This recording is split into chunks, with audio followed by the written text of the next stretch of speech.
Sebelum menyaksikan video ini, jangan lupa klik tombol subscribe dan tekan tombol lonceng. Selamat menyaksikan.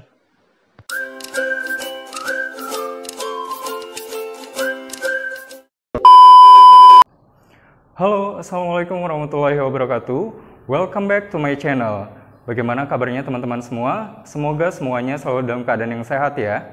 Dan bagaimana nih perasaan teman-teman menanti waktu hasil pengumuman integrasi SKD dan juga SKB? Deg-degan, khawatir, atau excited? Semoga semuanya nanti diberikan hasil yang terbaik ya. Nah, sembari menanti waktu pengumuman, kali ini saya akan membahas terkait tes kesehatan untuk pemberkasan CPNS. Jadi beberapa hari yang lalu ada beberapa di antara teman-teman yang bertanya kepada saya terkait tes kesehatan untuk pemberkasan CPNS ini. Utamanya untuk tes kesehatan mental atau rohani. Nah, ini bentuk tesnya seperti apa sih? Namun sebelum saya membahas terkait tes kesehatan rohani atau mental ini, seperti yang teman-teman ketahui, nanti kan teman-teman akan dimintai untuk membuat 3 surat ya terkait kesehatan ini. Yang pertama adalah pemeriksaan untuk bebas nafza, yang kedua adalah pemeriksaan sehat jasmani, dan yang ketiga adalah pemeriksaan sehat rohani atau mental. Nah, ini akan kita bahas satu persatu ya. Yang pertama adalah pemberkasan untuk bebas nafza. Saya rasa di antara teman-teman pun sudah ada beberapa yang pernah melakukan tes ini ya. Jadi nanti untuk tes ini teman-teman cukup melakukan tes urin dan nanti kemudian ada beberapa item yang diperiksa dan biasanya item ini sudah ditentukan oleh pihak rumah sakit. Oh iya, sebelumnya saya ingin menyampaikan bahwa untuk pemeriksaan ini nanti teman-teman surat kesehatannya harus ditandatangani oleh dokter yang berstatus PNS ya. Bagaimana cara membedakannya? Nanti teman-teman bisa melihat di suratnya ketika yang menandatangani itu adalah dokternya mempunyai NIP. Nah, itu artinya adalah dokter PNS. Tapi biasanya kalau misalnya bukan dokter PNS itu dia menggunakan SIP. Nah, nanti kalau misalnya teman-teman mendapati suratnya bukan ditandatangani oleh dokter yang berstatus PNS, teman-teman bisa untuk segera meminta mengubah suratnya. Karena ketika nanti teman-teman mengumpulkan suratnya ke instansi teman-teman masing-masing, nanti teman-teman akan diminta untuk kembali lagi mengurus surat tersebut. Jadi saran saya ketika nanti teman-teman menemukan bahwa surat tersebut ditandatangani tidak oleh dokter yang berstatus PNS, sebaiknya teman-teman segera minta diubah suratnya. Dan biasanya untuk rumah sakit atau tempat pemeriksaan ini biasanya sudah diarahkan oleh instansi teman-teman masing-masing. Jadi nanti teman-teman tinggal mengikuti saja. Biasanya fasilitas kesehatannya itu adalah yang mempunyai 3 layanan tersebut. Jadi untuk pemeriksaan nafza, kemudian kesehatan jasmani, dan juga kesehatan rohani. Nah, bagaimana contoh dari surat keterangan bebas nafza saya tahun lalu? Ini contohnya seperti ini. Oke, itu untuk yang nafza ya. Jadi kalau nafza ini apakah bisa membatalkan pemberkasan? Jawabannya adalah bisa. Jadi ketika nanti teman-teman terindikasi mengonsumsi atau menggunakan narkoba, jadi ada beberapa item tersebut yang positif, nanti teman-teman bisa saja atau kemungkinan besar pemberkasan teman-teman dibatalkan untuk pengangkatan sebagai CPNS-nya. Lalu yang kedua untuk pemeriksaan sehat jasmani. Nah, ini apa saja sih yang diperiksa? Oke, untuk pemeriksaan sehat jasmani ini itemnya juga berbeda-beda ya.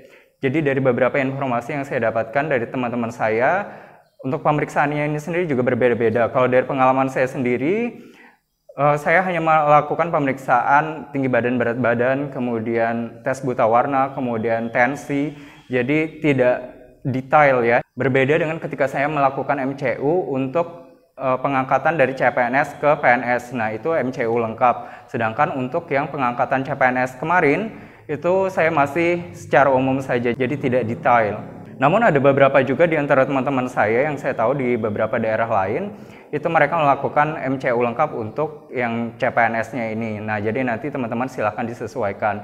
Namun memang nanti untuk budgetnya sendiri, semakin banyak item yang diperiksa, maka budgetnya juga semakin banyak. Jadi nanti teman-teman, saran saya mempersiapkan budgetnya sesuai dengan ketentuan yang ada di tempat teman-teman masing-masing. Nah, kemudian bagaimana hasil saya tahun lalu? Ini contohnya seperti ini. Oke, dan apakah ketika kita memiliki suatu penyakit tertentu, ini dapat membatalkan pemberkasan CPNS-nya?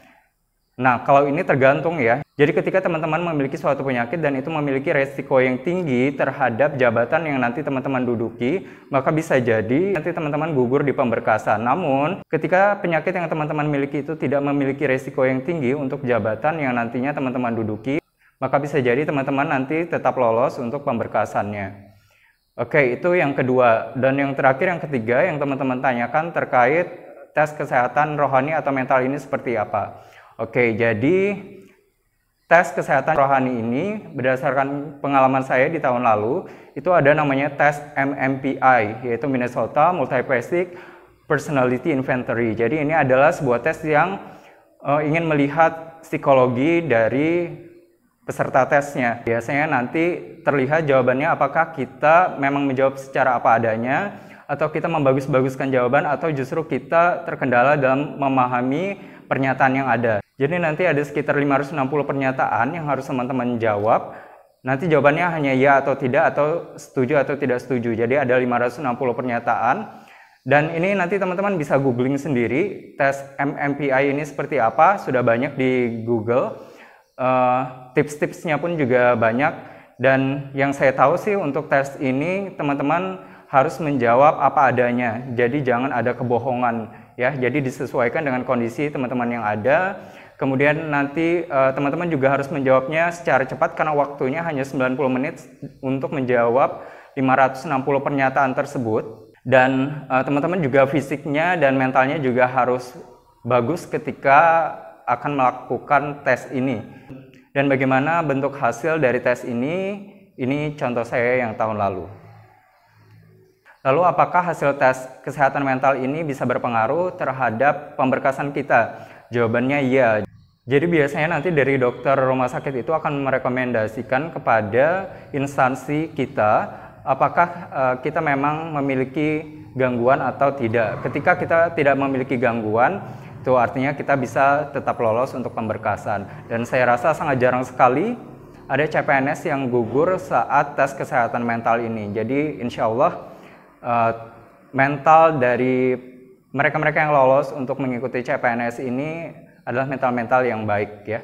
Jadi saran saya itu tadi, jawab apa adanya saja dan tidak perlu banyak berpikir ketika menjawab pernyataan tersebut. Oke, itu tadi penjelasan dari saya terkait tes kesehatan. Semoga ini bisa membantu teman-teman, memberikan gambaran kepada teman-teman terkait tes kesehatan untuk pemberkasan CPNS. Jangan lupa like, komen, dan share video ini jika bermanfaat dan tetap terus sebarkan kebaikan.